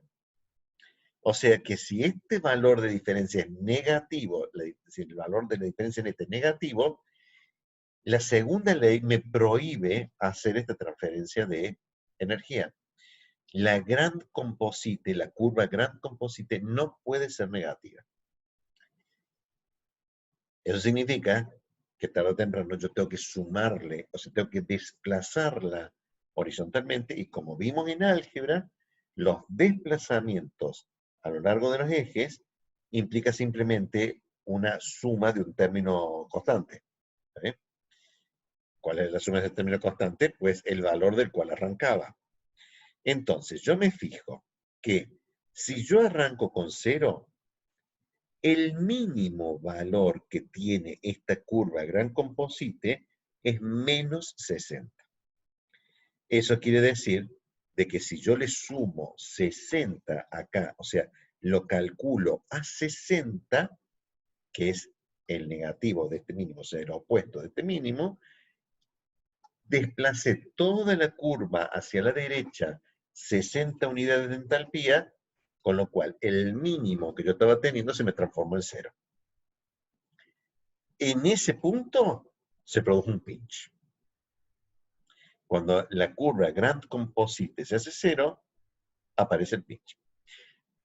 Puede que no haya pinch, o sea que sea todo creciente o decreciente, o que tenga varios, o sea que haga suma, o sea, depende del proceso que ustedes eligieron, ¿no? O sea, Escucha, el proceso se lo manda, no tiene mucho para arreglar eso. Entonces, yo ya encontré el desplazamiento básico que tengo que tener para la curva gran composite. Entonces, esta simple función, complicada, me busca en qué fila del vector temperatura el valor de la curva gran composite calculada a 60 vale 0. ¿Qué dijo, ingeniero? Repítame, porque yo no me voy a repetir en clase, porque repita la grabación. Listo. La función match, si ustedes la buscan en la ayuda, es complicada encontrarla, pero la función match, que está vector matrix, la función match, dice la ayuda, que busca en un vector o matriz A para un valor dado Z y retorna los índices de su posición en A. Es una función de búsqueda muy potente, o sea, dentro de la matriz me busca en qué lugares está en esa matriz el valor deseado que yo quiero, que es el valor de Z, ¿está bien? El valor deseado de Z, y me devuelve la fila y la columna, en realidad los índices, si tiene más de 3 índices, en qué índices está dentro de esa matriz un valor particular. Interesantísimo, ¿está bien? Tengan cuidado porque busca valores exactos, o sea, no busca más menos, busca un valor exacto. Esto significa que tienen que buscar un valor entero, concreto, y por eso es que o la matriz tiene valores enteros, o sea, una matriz de enteros, o bien estoy buscando el cero, porque el cero es cero y tiene que ser cero, así que tiene que ser cero con todos los decimales, así que por eso puedo buscar el cero tranquilamente. Me devuelve un vector, una matriz con los índices de la matriz, y es por eso que yo uso ese resultado, porque fíjense que match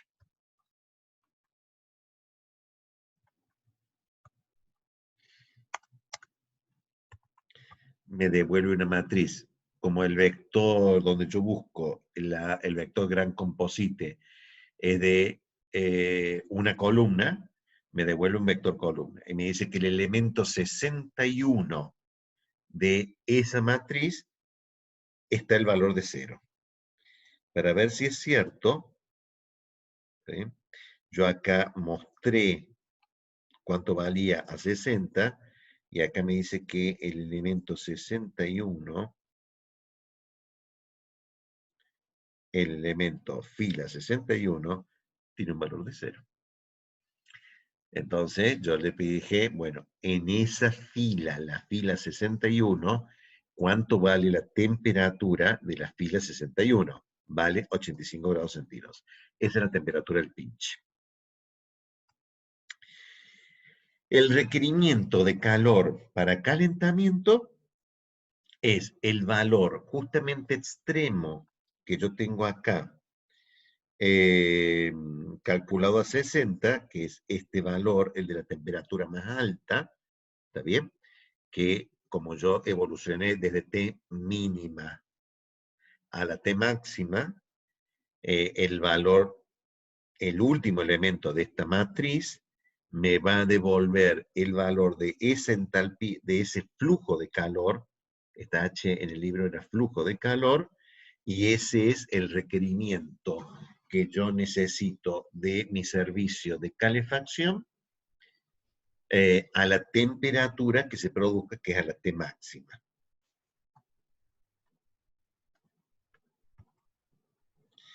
Mientras que el requerimiento del primer elemento de este vector de la curva gran composite es el flujo de calor que yo necesito retirar para enfriar a la temperatura de enfriamiento. ¿Sí? Eh, entonces no es complicado. Resumiendo, yo tengo el cuadro resumen de balance, masa y energía. Con el cuadro resumen de balance de masa y energía, tengo que hacer la curva gran composite. La curva gran composite la hago identificando las corrientes. Identificándolas como corrientes calientes y frías.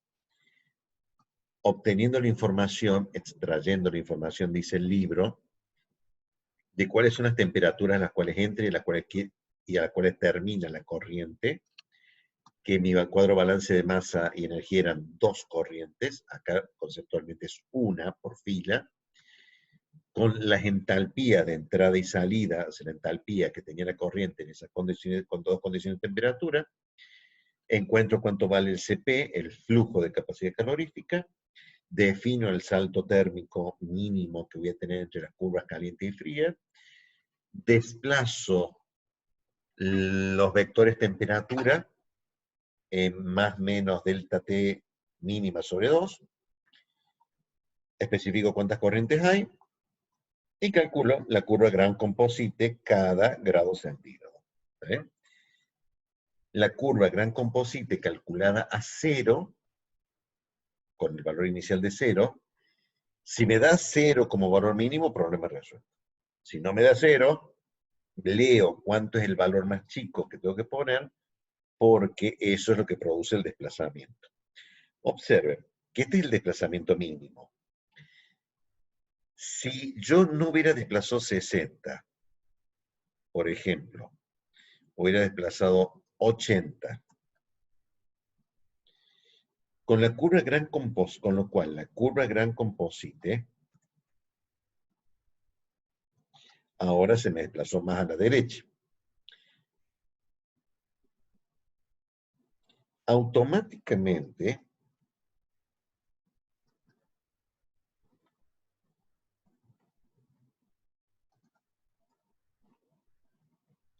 los requerimientos de calor de mi sistema de calefacción y mi sistema de enfriamiento aumentan. Puede que no tenga más remedio, van a ver ustedes en tecnología geotérmica que capaz que tengan que hacer algo un poco más, ¿está bien? O sea que este procedimiento da básicamente el mínimo requerimiento, pero que todo exceso que yo dé de energía de calentamiento va a parar al sistema de enfriamiento. Fuerte conclusión, aunque era muy obvia, ¿no? O sea, acá en metodología me decía cuál es el mínimo flujo que yo tenía que desplazar debido al pinch, debido a que yo no puedo arbitrariamente cruzar todas las corrientes entre la caliente y la fría, porque necesito un salto térmico, que lo he fijado en 10 grados, eso me fija globalmente cuáles son los requerimientos de calor de mi servicio auxiliar de calefacción y mi servicio auxiliar de enfriamiento. Y además me determinó cuál era él o los pinch. ¿Está bien?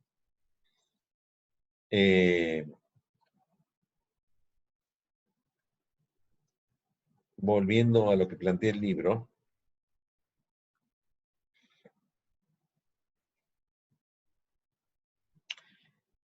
hasta ahí es lo que era necesario. O sea, estaba en duda con el ingeniero Castaño si le daba todo el libro, no le daba todo el libro, por solamente 3 hojas. Bueno, tienen todo el libro. Es muy buen libro después, si después lo quieren usar para tecnología geotérmica o junto con la bibliografía que le dé el ingeniero Putsier. Esto es un libro, la primera edición fue escrita por los autores originales del método de cálculo de redes intercambiadoras, ¿no?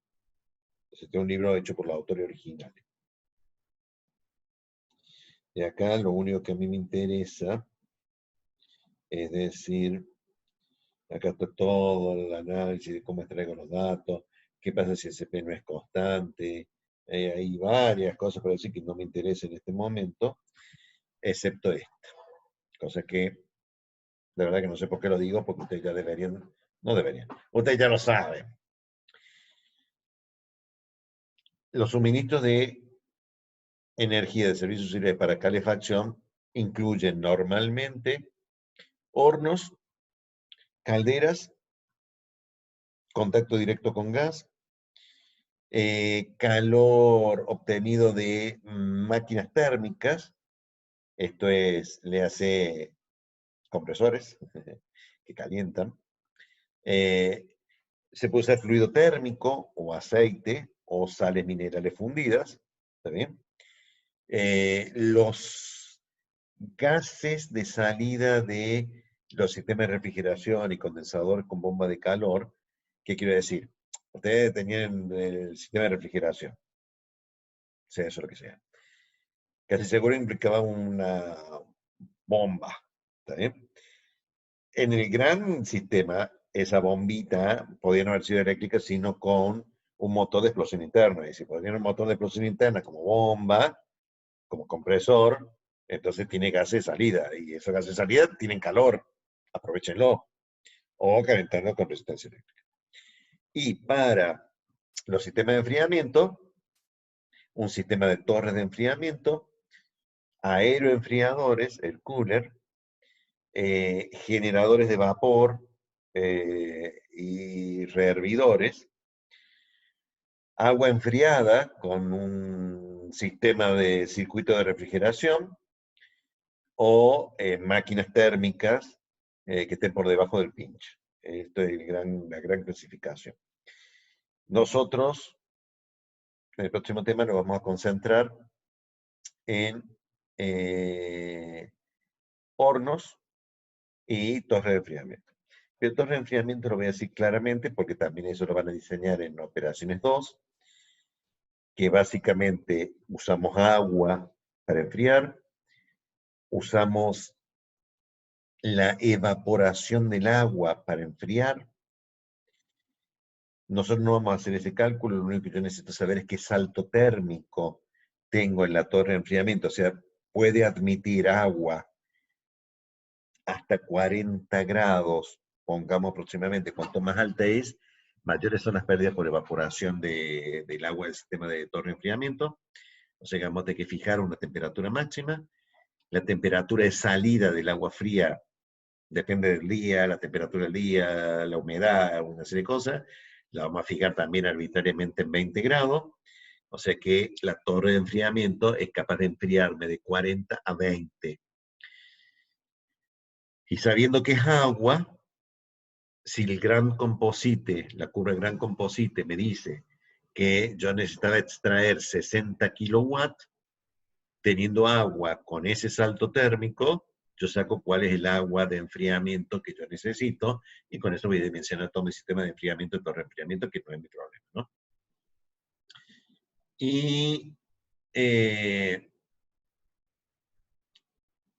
los hornos o las calderas proporcionan calor a partir de una reacción química de combustión. Es entonces una caldera o un horno un simple problema de combustión y la combustión es un reactor que lo pueden analizar de cualquiera de las dos formas. O un reactor de conversión completa de hidrocarburos, mejor dicho, la combustión es una oxidación con oxígeno del aire. ¿Está bien? Entonces, mientras ustedes analizan como reactor de combustión, puedo tener dos escenarios. O la reacción se realiza a conversión completa, o sea, la conversión del reactivo limitante, que normalmente es el combustible. ¿Está bien? Digo combustible en forma genérica porque si es un hidrocarburo de carbón, el carbono, pero podría haber sido azufre que se oxida y también se quema, o sea, y se produce una combustión, y se produce la combustión del azufre. Obviamente que libera gases contaminantes porque después lo necesito, pero es para hacer ácido sulfúrico, pero es una combustión, o si viene azufre con el combustible, también se quema. O sea, por eso digo, en general, es la reacción de oxidación. La reacción de oxidación se puede analizar en forma de conversión completa del reactivo limitante, lo cual explica prácticamente todo el calor generado, ¿está bien? Pero como hay un reactivo limitante y este es normalmente el combustible, a menos que diga lo contrario, que casi nunca lo voy a decir, el oxígeno tiene que estar en exceso. Entonces, lo que nosotros hacemos normalmente es trabajar con un exceso de oxígeno con respecto a la cantidad estequiométrica. Pero como ustedes son expertos en calcular la cantidad estequiométrica, viene desde química general, esto es, los moles generados dividido el coeficiente estequiométrico me determinan, los moles reaccionados dividido el coeficiente estequiométrico me determinan el equivalente de cada una de las especies que tienen que reaccionar, sabiendo cuántos equivalentes de carbono tengo, puedo sacar cuántos equivalentes de oxígeno necesito, y con esos equivalentes de oxígeno yo digo, si tengo estos moles de oxígeno, tengo la cantidad de aire estequiométrica que necesita esta combustión. Yo viene a estar un exceso estequiométrico, que hay que fijarlo y plantearlo. Es bien sabido que no puedo trabajar justo a la cantidad estequiométrica porque es contra difícil calcularlo, entonces prefiero excederme, poner un 10% más de oxígeno con respecto a la cantidad estequiométrica de oxígeno. El problema es que yo no puedo medir oxígeno, porque el oxígeno, a menos que lo saque de un tubito de oxígeno, como lo tienen los talleres para la llama oxiacetilénica, cosa que industrialmente no se puede, todas las combustiones sacan el oxígeno del aire. ¿Sí? Entonces, el exceso de oxígeno lo tengo que convertir en exceso de aire.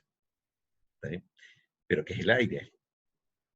Bueno, para combustión, aunque no es exactamente así, y lo podemos usar así, pero para la combustión, el aire es 79% fracción molar de nitrógeno, 21% fracción molar de oxígeno. Ya sé, el aire tiene dióxido de carbono, monóxido de carbono, tiene helio, tiene agua, tiene argón, criptón, xenón, radón, metano, monóxido de carbono. Sí, pero son todas trazas. ¿Está bien? Para los efectos de cantidad estequiométrica del aire, el aire es 79-21. Lo aclaro porque una vez en el ejercicio de parcial no pusimos, dijimos aire. Y cuando un chico nos preguntó, que no voy a decir quién, nos preguntó, ¿y cuál es la composición del aire? Nos miramos con el ingeniero Castaño y dijimos, ¿perdón? Sí, porque aire. ¿Cómo? No te lo vamos a decir. Nos vamos a reír, pero arreglate la voz y no busques ahora en Wikipedia cuánta es la composición del aire, porque es un 2. Aire, aire. 79-21, aire. 79 nitrógeno, 21 oxígeno. Pero eso forma parte igual de ¿cuánto vale R? 0,082 atmósfera litro por mol Kelvin. ¿O cuánto vale pi? O sea, ¿cuánto vale pi? Bueno, lo que valga pi, o sea, o el número de Avogadro. 6,02 por 10 ¿Y la constante de Planck?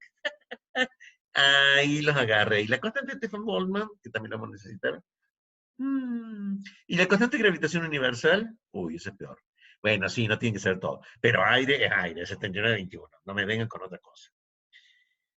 Sin embargo, en realidad la combustión no se produce a conversión completa. Porque también creo que dijeron en alguna época de nuestras vidas que todas, dije todas, o al otro profesor debe haber dicho todas, las reacciones químicas son de equilibrio. Sí, está bien, cuando las K de equilibrio son muy grandes, muy chicas, mayor a 10 a la menos 6, mayor a 10 a la 6 o menor a 10 a la menos 6, bueno,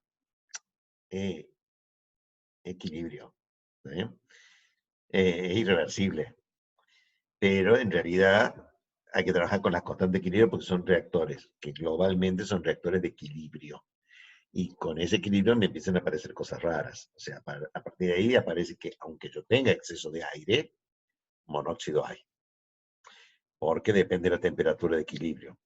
Poco, pero el problema del monóxido es que tiene el saborcito de que partes por millón te mata. O sea, entonces, partes por millón de la menos 6, habría que calcularlo como un reactor de equilibrio. Problema de ustedes, porque ustedes son expertos, después de este parcial, son expertos en calcular reactores de equilibrio. Y si el reactor es adiabático, el reactor de combustión es adiabático, entonces a la temperatura a la que sale es a lo que se denomina la temperatura adiabática de llama, que es simplemente la temperatura de salida del reactor de equilibrio, o del reactor de conversión completa, como lo quieren calcular, adiabático. La pavada. Entonces, la pregunta de cuál es el flujo de calor del sistema de calefacción, que acaban de calcular con el gran composite, se traduce en cuánto combustible necesito yo para producir eso con un horno, o bien la temperatura a la cual se tiene que producir ese servicio de calefacción establece un vapor de agua de una caldera que tiene que ser 10 grados más alta que esa temperatura más alta, y la caldera se maneja por presión. Fijo la presión de la caldera para que la temperatura sea 10 grados más alta que la máxima que me dice el gran composite, con lo cual ya tengo cuál es la cantidad de vapor que tengo que tener, y esa es la cantidad que me va a generar. Me olvidaba. El análisis que dije recién, por corriente, estaba basado en corrientes que entran a una temperatura y salen a una temperatura distinta. Pero hay corrientes en donde se produce un cambio de fase. Si se produce un cambio de fase, la temperatura en la que entra y la temperatura que sale, por lo que a mí me dijeron, pero es un rumor de las redes sociales, que mientras haya estas dos fases, el sistema mantiene la temperatura y presión, no importa cuántos componentes tenga. Entonces la temperatura de entrada y salida con equilibrio de fases es la misma. Con lo cual, el CS, calculado de esta forma, me da un valor muy interesante, porque el denominador se hace cero, porque las entradas y salidas son igual. Con lo cual este método falla. Lo que se hace en esos casos es que si hay un sistema de intercambiadores donde hay un equilibrio de fases, hay dos fases, se plantea arbitrariamente un salto térmico entre entrada y salida, que normalmente se lo fija en un grado. Fijándolo en un grado, entonces acá no se pone que entra a 150 y sale a 150, sino entra a 150 y sale a 151. Con lo cual, acá me aparece el CS equivalente, el flujo de carga calorífica equivalente para esa corriente en la cual hay un equilibrio de fases. Y esto venía porque el vapor de caldera entrega calor como servicio de calefacción condensándose. O sea, entrega todo el calor latente, todo el delta H de vaporización, más toda la energía que pueda entregar por subenfriamiento del líquido saturado a esa presión. Teniendo en cuenta que además la caldera puede tener un vapor sobrecaliente. Entonces, en resumen, tenemos un balance de masa y energía. Este balance de masa y energía me sirve para poder hacer una red de intercambiadores. El arranque de una red es hacer la curva gran composite. La curva gran composite me permite saber cuáles son mis requerimientos indispensables, mínimos, del servicio de calefacción y el servicio de refrigeración. Una vez analizados cuáles son estos requerimientos mínimos a la temperatura a la que se produce, puedo planificar y calcular y estimar cuántos son los requerimientos de energía, combustible, para el método de calefacción que yo he usado, y cuánto es el caudal de agua que yo necesito si uso un sistema de refrigeración con torres de enfriamiento, con un salto térmico de 20 grados entre entrada y salida. Bien. Cualquier duda le respondemos en el práctico. Esto fue servicio auxiliar. Nos vemos.